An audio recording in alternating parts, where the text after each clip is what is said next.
warahmatullahi wabarakatuh. Halo semuanya, perkenalkan kami dari kelompok 2. Pada kesempatan kali ini kami akan mempresentasikan materi berjudul konsep tahapan penelitian untuk menyusun rencana pengembangan media kesehatan. Sebelum masuk ke materi, izinkan saya untuk memperkenalkan anggota kelompok kami. Yang pertama ada Mustafia dengan NIM 1072241035, dan yang kedua ada saya sendiri Siti Maria dengan NIM 1072241043, dan terakhir Siti Masito dengan NIM 1072241044. Selanjutnya kita akan membahas latar belakang masalah yang menjadi dasar dari penelitian pengembangan media digital. Yang pertama, transformasi digital di layanan kesehatan. Saat ini transformasi digital sudah mengubah banyak hal, termasuk cara kita mengakses layanan kesehatan dengan teknologi. Oleh karena itu, layanan bisa menjadi lebih cepat, lebih efisien, dan lebih mudah dijangkau oleh masyarakat. Selanjutnya ada peran media digital dalam edukasi kesehatan. Kita juga tahu bahwa media punya peran besar dalam edukasi dan promosi kesehatan. Banyak sekali informasi kesehatan yang sekarang bisa diakses melalui aplikasi, website, atau media sosial. Dan ini sangat membantu masyarakat untuk memahami dan lebih peduli terhadap kesehatan mereka. Indonesia sebenarnya mempunyai peluang besar untuk mengembangkan digital health, tapi masih ada beberapa tantangan seperti keterbatasan infrastruktur, aturan yang belum kuat, dan tingkat penerimaan masyarakat yang berbeda-beda terhadap teknologi baru. Karena itu, kita butuh kerangka penelitian yang jelas dan sistematis, yang tujuannya adalah agar pengembangan media kesehatan digital bisa sesuai dengan kebutuhan masyarakat dan cocok dalam kondisi Indonesia. Selanjutnya kita masuk ke bagian tujuan dan ruang lingkup dari penelitian ini. Yang pertama adalah tujuan penelitian dan pengembangan media. Yang itu tujuannya menyusun konsep tahapan penelitian yang rapi dan sistematis untuk mengembangkan media kesehatan digital. Jadi, penelitian ini tidak hanya sekedar membuat media, tapi benar-benar memastikan prosesnya berbasis dengan bukti dan mengikuti metode yang tepat. Tujuan yang kedua adalah menganalisis bagaimana perkembangan digital health saat ini, termasuk apa saja faktor pendukungnya dan apa saja hambatannya yang sering muncul, di mana kesenjangan penelitian yang masih perlu diperbaiki. Ini penting supaya media yang kita kembangkan benar-benar relevan dengan kondisi nyata. Dan tujuan yang terakhir adalah menghasilkan rekomendasi strategis yang bisa dipakai sebagai acuan dalam pengembangan media kesehatan digital di Indonesia. Jadi hasil penelitian ini diharapkan tidak hanya berhenti di teori, tetapi juga diterapkan. Selanjutnya, ruang lingkup penelitian. Ruang lingkup penelitian ini dibagi menjadi dua. Dari yang pertama cakupan materi, yang kedua dari sasaran penggunanya. Cakupan materi ini yang pertama adalah transformasi digital dalam kesehatan, mulai dari cara tenaga kesehatan bekerja sampai bagaimana masyarakat mengakses layanannya. Yang kedua, pengembangan media digital untuk edukasi dan promosi kesehatan. Ini termasuk bagaimana media bisa dipakai untuk edukasi, penyebaran informasi kesehatan, dan peningkatan kesadaran masyarakat. Yang ketiga, validasi, implementasi, dan evaluasi media kesehatan. Artinya, media yang dikembangkan harus diuji dulu apakah efektif, mudah dipahami, dan benar-benar bermanfaat sebelum digunakan secara luas. Yang terakhir ada tantangan teknis, regulasi, etika, keamanan data, dan integrasi sistem. Ini semua sangat penting supaya digitalisasi kesehatan bisa berjalan aman dan lancar. Selanjutnya, sasaran pengguna. Yang pertama itu ada masyarakat umum sebagai pengguna layanan atau aplikasi kesehatan. Yang kedua, tenaga kesehatan dan organisasi kesehatan. karena mereka terlibat langsung dalam pemanfaatan dan implementasi teknologi digital. Ketiga, pengembangan aplikasi atau medis digital kesehatan. Dan terakhir ada pemangku kebijakan yang berperan dalam mengatur dan mendukung proses digitalisasi kesehatan. Selanjutnya, kerangka konseptual pengembangan media. Bagian ini menjelaskan 3 aspek penting yang harus diperhatikan saat mengembangkan media kesehatan digital. Yang pertama adalah aspek teknologi dan inovasi digital. Media kesehatan digital harus memanfaatkan teknologi yang mudah digunakan, aman, dan sesuai kebutuhan pengguna. Contohnya, seperti aplikasi mobile, video edukasi, atau sistem informasi yang terintegrasi. Yang paling penting, media harus didesain user-friendly, efektif, dan cocok dengan kondisi infrastruktur di Indonesia. Yang kedua, kepatuhan regulasi pelindungan data. Media kesehatan digital wajib memenuhi hukum dan standar keamanan data. Artinya, privasi dan keamanan data pasien harus benar-benar dijaga. Selain itu, penggunaan harus sesuai dengan etika dan regulasi keamanan. Hal ini penting untuk membangun kepercayaan pengguna. Yang ketiga, pengaruh sosial budaya dan literasi digital. Saat mengembangkan media, kita harus mempertimbangkan budaya lokal, kebiasaan masyarakat, serta tingkat kemampuan digital yang berbeda-beda. Karena itu, konten dan desain media harus dibuat sederhana, mudah dipahami, serta dapat diterima oleh berbagai kelompok masyarakat. Selanjutnya kita akan masuk ke tahap pertama, yaitu analisis kebutuhan. Tahap ini sangat penting karena sebelum kita membuat media digital kesehatan, kita harus benar-benar memahami apa yang dibutuhkan oleh pengguna dan seperti apa konteks lingkungan mereka. Berikut beberapa proses yang dapat dilakukan. Yang pertama, metode pengumpulan data. Ini bisa dilakukan lewat survei, wawancara mendalam, atau focus group discussion.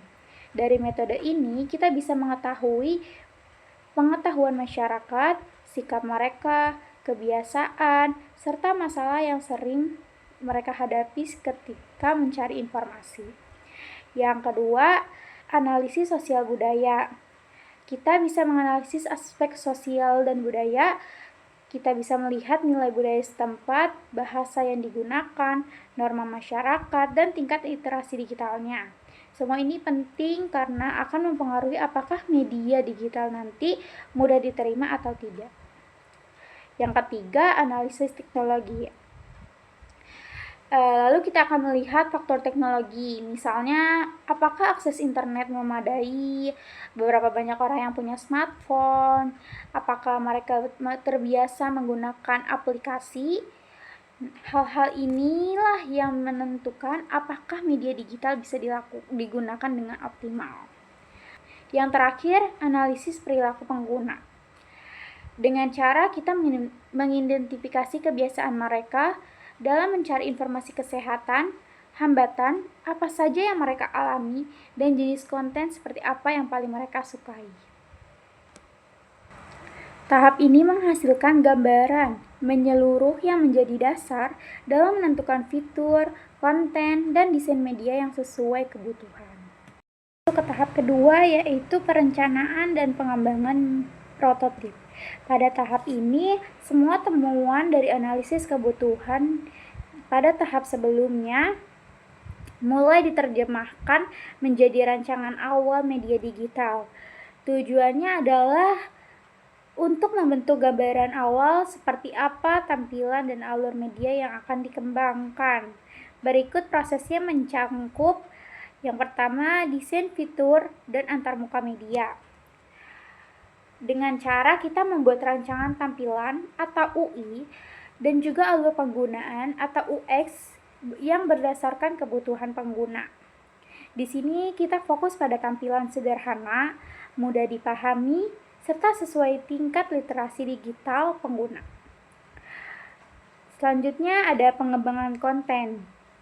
Dengan cara kita menyusun berbagai konten seperti teks, visual, maupun video yang relevan dengan hasil analisis tahap sebelumnya. Konten ini dibuat dengan bahasa yang jelas, menarik, serta sesuai budaya atau konteks pengguna. Kemudian selanjutnya ada pembuatan prototip awal. Pada bagian ini, kita mengembangkan versi awal media digital. Artinya, prototipe ini menggambarkan fitur, alur, dan tampilan secara lebih konkret. Meski belum final, prototip ini nantinya menjadi dasar sebelum masuk ke pengembangan selanjutnya. Kemudian yang terakhir, ada uji coba internal. Sebelum diuji ke pengguna sesungguhnya, kita melakukan pengecekan internal oleh tim. Tujuannya untuk memastikan fungsi dasar sudah berjalan baik, tampilan mudah dipahami, dan tidak ada error teknis nantinya. Intinya, tahap ini memastikan media sudah memiliki bentuk yang jelas, fungsional, dan siap masuk ke tahap validasi berikutnya. Selanjutnya akan dijelaskan oleh Via. Kepada Via, disilakan. Selanjutnya pada tahap 3 yaitu validasi dan uji coba terbatas yang komprehensif. Pada tahap 3 ini kita menguji kelayakan pengguna atau usability test yang melibatkan pengguna untuk menilai apakah media tersebut mudah dipahami, mudah digunakan, dan sudah sesuai dengan kebutuhan. Yang kedua yaitu menguji keamanan data, memastikan seluruh data pengguna tersimpan dengan aman dan tidak berisiko bocor atau disalahgunakan.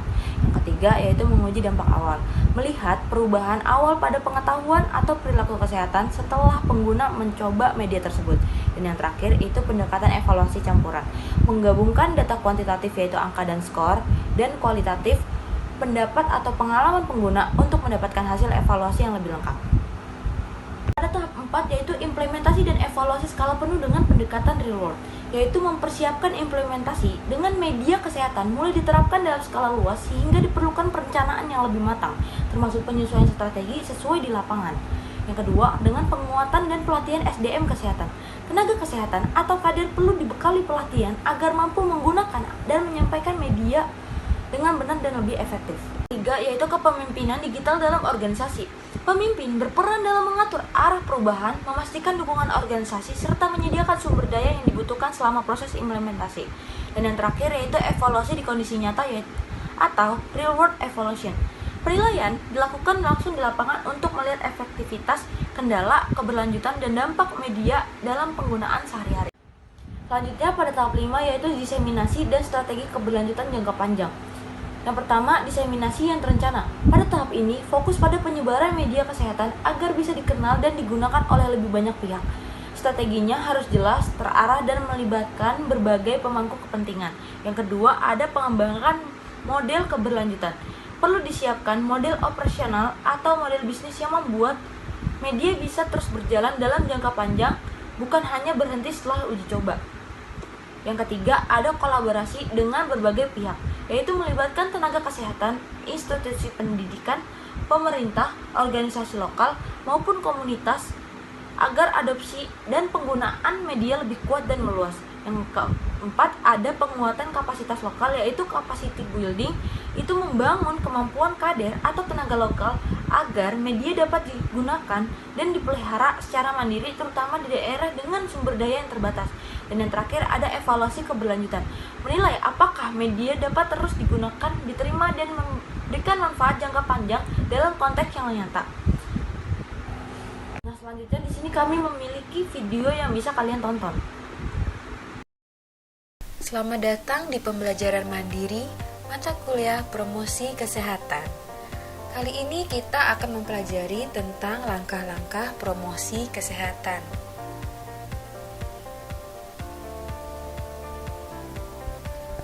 Yang pertama kita lakukan adalah tahap pengkajian. Tahapan pertama dalam perencanaan promosi kesehatan adalah pengkajian tentang apa yang dibutuhkan klien atau komunitas untuk menjadi sehat. Pengkajian keperawatan yaitu proses sistematis dari pengumpulan, verifikasi, dan komunikasi tentang data klien baik individu maupun komunitas. Selanjutnya dilakukan pengumpulan data yang bersumber dari data primer atau data yang didapatkan dari klien dan data sekunder, data yang didapatkan dari keluarga dan tenaga kesehatan, yang selanjutnya dianalisa sebagai dasar untuk diagnosa keperawatan. Pengkajian bertujuan untuk menetapkan dasar data tentang kebutuhan, masalah kesehatan, pengalaman yang terkait, praktik kesehatan, tujuan, nilai, dan gaya hidup yang dilakukan klien. Selanjutnya adalah tahapan perencanaan. Pada tahap perencanaan ini penting untuk memastikan bahwa promosi kesehatan yang akan dilakukan terfokus pada prioritas kerja yang sesuai dengan tujuan, yaitu memberikan layanan keperawatan terbaik pada klien meliputi individu, kelompok, maupun masyarakat. Dengan langkah-langkah yang pertama adalah pengkajian kebutuhan, penetapan tujuan yang akan dicapai, menentukan target, pemilihan metode atau strategi yang akan digunakan, dan evaluasi hasil. Pada tahap perencanaan, langkah yang pertama adalah identifikasi kebutuhan dan prioritas.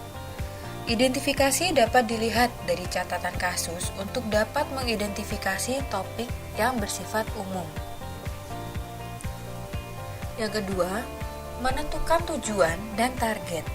Tujuan ini mengacu pada goal dengan meningkatkan kesehatan di beberapa area. Yang ketiga, identifikasi metode yang tepat dalam pencapaian tujuan. Pemilihan metode disesuaikan dengan tujuan promosi kesehatan yang akan dicapai dan mampu memberikan refleks pada objek atau target yang dituju.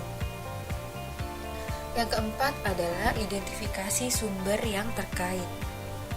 Sumber dapat berupa dana, keterampilan dan keahlian, bahan seperti selebaran, kebijakan yang menarik, fasilitas, dan pelayanan. Yang kelima, menyusun metode rencana evaluasi. Evaluasi harus berhubungan dengan tujuan atau sasaran yang telah disusun sebelumnya. Yang keenam, menyusun rencana pelaksanaan. Merupakan tindakan yang meliputi penulisan detail rencana pelaksanaan, seperti identifikasi topik, orang yang akan menyampaikan informasi, sumber yang akan digunakan, waktu, hingga tahap rencana evaluasi. Dan yang terakhir adalah pelaksanaan atau implementasi dari perencanaan. Merupakan tahap yang penting untuk selalu diperhatikan mengenai hal yang harus dan tidak harus dilakukan. Langkah yang ketiga adalah tahapan implementasi. Implementasi merupakan pengelolaan dan perwujudan dari rencana. Terdapat beberapa petunjuk yang dapat membantu kita saat mengimplementasi rencana penyuluhan kesehatan. Yang pertama adalah waktu. Kesediaan perawat berdiskusi dengan klien tentang waktu belajar dapat mempermudah kedua belah pihak menentukan waktu belajar yang tepat. Yang kedua, kecepatan dari setiap sesi juga mempengaruhi proses belajar dan pelatihan. Perawat sebaiknya sensitif terhadap tanda-tanda apabila pembelajaran terlalu cepat atau terlalu lambat. Yang ketiga adalah kondisi lingkungan yang nyaman dapat membuat semangat belajar klien meningkat. Yang keempat, perkembangan belajar dapat dibantu dengan adanya alat bantu belajar, seperti poster, leaflet, dan lain sebagainya. Yang kelima, klien akan lebih mudah memahami dan mengingat materi jika mereka berhasil menemukan substansi materi yang diberikan. Yang keenam, menjelaskan materi dengan kata dan kalimat yang mudah dipahami oleh klien. Yang ketujuh, ada sebuah kebaruan yang ditawarkan dalam materi yang disampaikan, sehingga klien dapat tertarik pada pembelajaran. Dan yang terakhir, petugas kesehatan menggunakan kalimat yang sederhana sehingga mudah dipahami oleh klien. Langkah yang keempat adalah tahapan evaluasi. Evaluasi harus dilakukan agar kesalahan dan kekurangan dalam proses pendidikan kesehatan dapat diminimalisasi, bahkan ditiadakan. Pada tahap evaluasi ini dibagi menjadi dua. Yang pertama, evaluasi belajar klien. Dilakukan dengan memberikan pertanyaan kepada klien tentang materi ataupun meminta klien menjelaskan materi yang telah disampaikan. Yang kedua adalah evaluasi mengajar. Evaluasi mengajar bagi perawat merupakan tahap yang sangat penting karena digunakan untuk penilaian kemampuannya. Dan langkah yang terakhir adalah tahapan dokumentasi. Mendokumentasikan proses belajar mengajar dalam pendidikan kesehatan menjadi penting karena membuktikan legalitas suatu kegiatan dan menjadi bukti pencatatan. Selain itu, dokumentasi menjadi bukti bahwa perawat telah melakukan program kesehatan dan alat untuk berhubungan dan berkomunikasi dalam pelayanan kesehatan dengan profesi lain.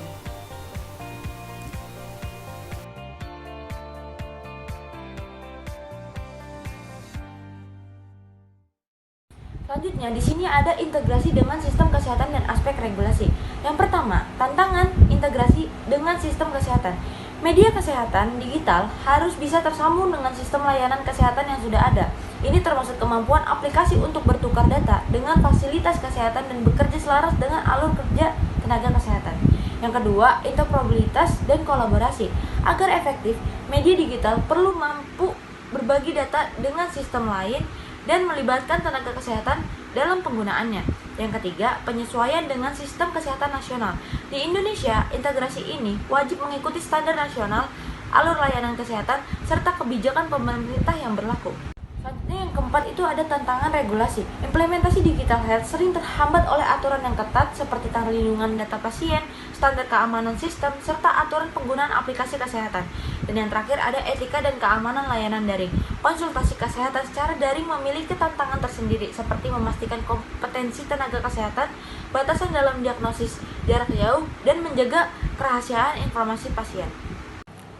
Selanjutnya, studi kasus aplikasi kesehatan di Indonesia pada aplikasi Peduli Lindungi. Peduli Lindungi memiliki integrasi sistem yang kuat. Aplikasi ini berhasil karena terhubung langsung dengan sistem testing dan tracking nasional. Integrasi ini bikin proses pelacakan kontak dan pemantauan kesehatan jadi lebih cepat dan efektif. Yang kedua, pengalaman pengguna sebagai kunci. Selain fungsi teknis, keberhasilan Peduli Lindungi juga dipengaruhi oleh kenyamanan penggunaan, kemudahan akses fitur, serta bagaimana aplikasi mendukung alur kerja dan kebutuhan layanan kesehatan secara keberlanjutan. Selanjutnya, studi kasus aplikasi kesehatan di Indonesia pada aplikasi Halodoc. Halodoc memiliki pengembangan bertahap dan fokus pada pengguna.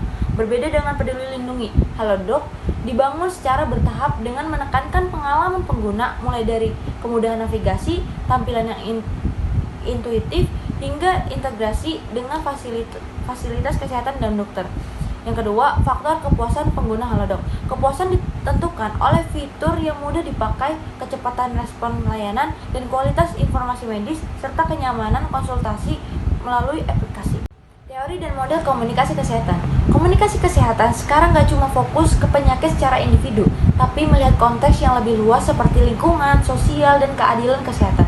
Pendekatan ini pakai banyak disiplin ilmu supaya pesan kesehatan lebih relevan dan efektif. Dari teori ke model aplikatif dalam konteks digital. Yang pertama, penerapan teori dalam media digital. Di era aplikasi kesehatan, teori komunikasi dipakai untuk mendesain fitur, tampilan, dan cara penyampaian informasi agar mudah dipahami dan dipakai pengguna. Yang kedua, pentingnya desain antarmuka. Desain aplikasi yang mirip aplikasi populer atau prototipikal, yaitu terbukti lebih mudah dipakai, lebih menarik secara visual, lebih dipercaya, dan meningkatkan niat pengguna untuk adopsi aplikasi.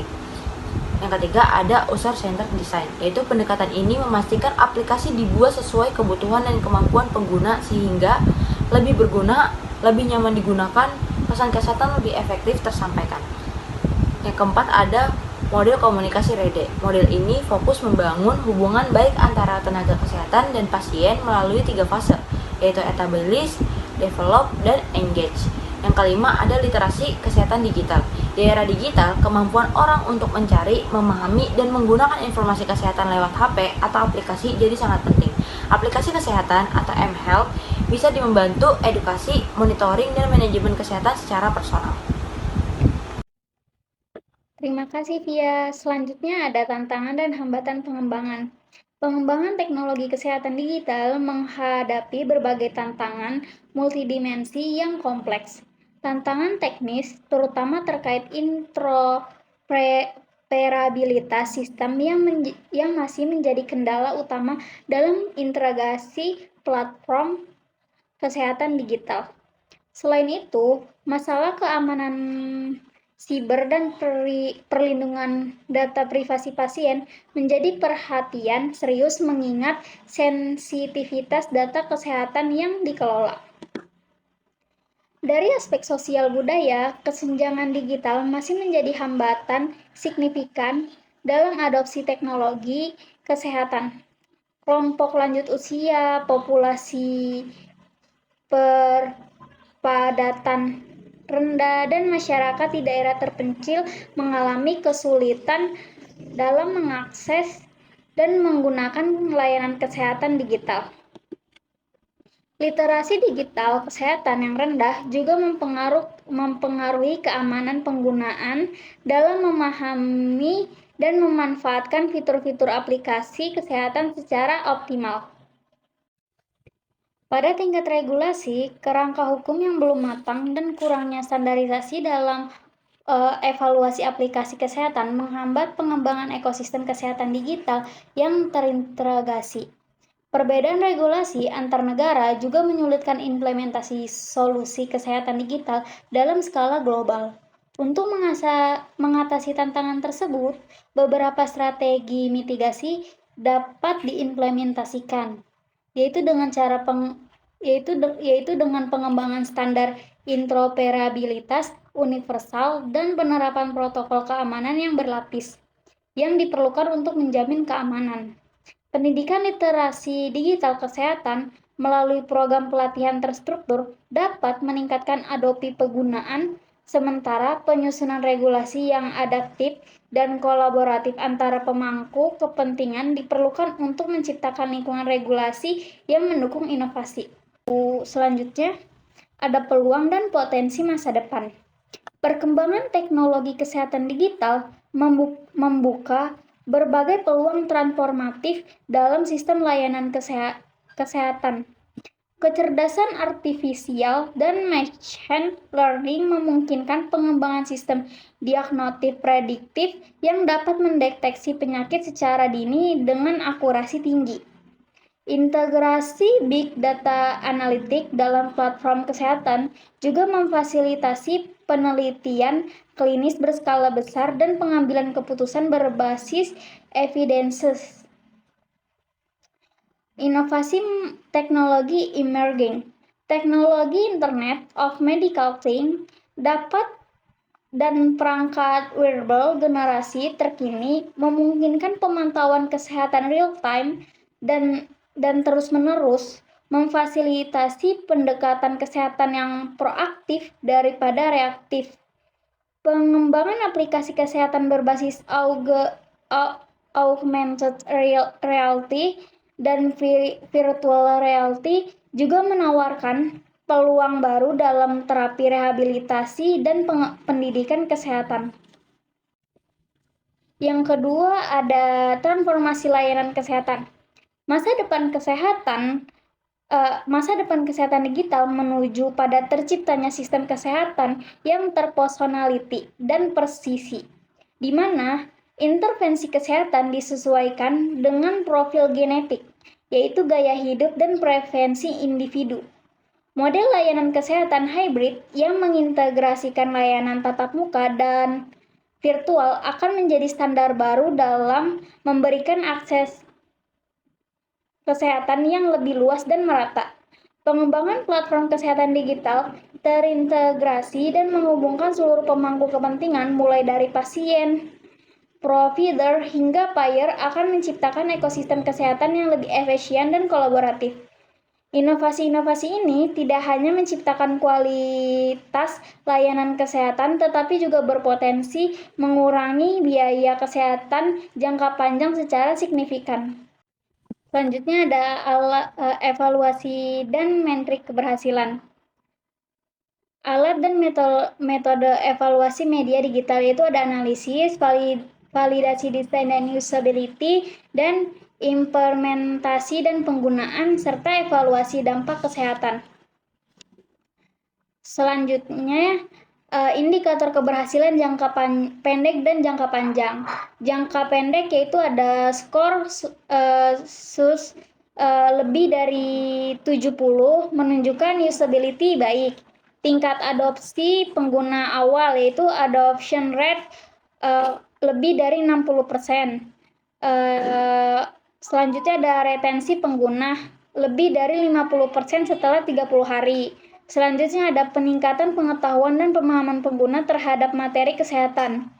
Jangka panjangnya ada clinical outcome improvement, misalnya perubahan perilaku kesehatan atau indikator biometrik. Selanjutnya ada penggunaan berkelanjutan dalam populasi sasaran. Yang ketiga ada integrasi media dalam program kesehatan institusi atau komunitas. Selanjutnya dan yang terakhir, dampak positif terhadap perilaku kesehatan masyarakat secara luas. Selanjutnya ada etika keamanan dan privasi data, yaitu ada informasi dan persetujuan pengguna, dan yang kedua ada proteksi data dan standar privasi. Informasi dan persetujuan pengguna yaitu ada informant consent digital yang harus disusun dengan bahasa yang jelas, sederhana, dan mudah dipahami. Menjelaskan tujuan pengguna data untuk menjelaskan tujuan pengguna data, resiko, manfaat, dan hak penggunaan. Selanjutnya ada peserta harus diberi hak untuk menyetujui, menolak, atau menarik persetujuan kapan saja. Selanjutnya ada data yang dikumpulkan terus diinformasikan secara transparan, termaksud bagaimana data disimpan, siapa yang mengakses, dan tujuannya apa. Selanjutnya ada konsisten dengan temuan Ribun et al. Pada tahun 2024, yang dimana praktik telemedicine menghadapi tantangan privasi yang dapat mempengaruhi kepercayaan pengguna, sehingga kejelasan informasi menjadi kunci. Yang kedua ada proteksi data dan standar privasi. Data kesehatan merupakan data sensitivitas sehingga memerlukan perlindungan ekstra sesuai regulasi perlindungan data pribadi. Misalnya prinsip minimalisasi data, enskripsi, dan kontrol akses. Selanjutnya ada sistem yang harus menerapkan keamanan yang berlapis seperti enskripsi end-to-end, anonimisasi regular audit, keamanan, dan kebijakan akses berbasis peran. Selanjutnya ada mengacu pada pengembangan dan penyediaan layanan yang memiliki tanggung jawab hukum perdata terkait keamanan dan kerahasiaan data pasien, sehingga standar privasi harus diikuti secara ketat. Yang selanjutnya ada mekanisme pelaporan insiden harus tersedia untuk menangani potensi kebocoran data dan meminimalkan dampaknya. Selanjutnya, ada analisis resiko dan rencana kontingensi. Yang pertama, ada resiko dan potensi masalah teknis dan non-teknis. Masalah teknis yaitu ada mengidentifikasi kebutuhan pengguna seperti technical debt, bug crisis, kesalahan integrasi sistem, dan resiko keamanan data yaitu ada kebocoran atau akses ilegal. Yang non-teknis ya itu ada resistensi pengguna, kurangnya pemahaman teknologi, rendahnya adopsi, dan pelanggaran etika penelitian, serta keterbatasan sumber daya atau koordinasi antar tim. Yang kedua, ada rencana mitigasi dan respons cepat, yaitu ada mitigasi. Mitigasi itu ada triangulasi data pada tahap analisis untuk mengurangi kesalahan identifikasi kebutuhan, dan dokumentasi teknis yang lengkap dan kode review untuk menekan technical debt. Selanjutnya ada penerapan security framework sejak awal, enkripsi, kontrol akses, audit keamanan. Selanjutnya ada strategi manajemen perubahan dan pelatihan untuk mengurangi resistensi pengguna. Selanjutnya ada respon cepat. Yang kedua ada respon cepat, yaitu ada part of hard trick segera untuk masalah teknis krisis, aktivitas protokol keamanan jika terjadi insiden data, komunikasi cepat kepada pengguna dan stakeholder untuk menjaga kepercayaan, penilaian risiko berkelanjutan sebagaimana yang disarankan. Yang terakhir, kesimpulan. Pengembangan media kesehatan digital harus dilakukan melalui proses yang sistematis, terstruktur dan berbasis bukti, mulai dari analisis kebutuhan hingga diseminasi dan berkelanjutan. Setiap tahap memiliki tantangan dan kebutuhan instrumen evaluasi yang berbeda, sehingga diperlukan pemilihan indikator yang tepat seperti literasi digital, usability, tingkat adopsi, dan dampak klinis. Keberhasilan implementasi di Indonesia sangat dipengaruhi oleh konteks lokal, termasuk kesiapan infrastruktur, budaya, dan kesenjangan digital. Oleh karena itu, aspek teknis, regulasi, etika, dan keamanan data harus dipertimbangkan sejak awal. Secara keseluruhan, kolaborasi multidisipliner dan evaluasi berkelanjutan sangat penting untuk memastikan media kesehatan digital dapat diterapkan secara aman, diterima masyarakat, dan memberikan manfaat kesehatan jangka panjang. Terima kasih sudah menonton presentasi kelompok kami. Semoga penjelasan tadi mudah dipahami dan bermanfaat. Kalau ada kritik atau saran, boleh banget untuk disampaikan. Sampai ketemu di video berikutnya.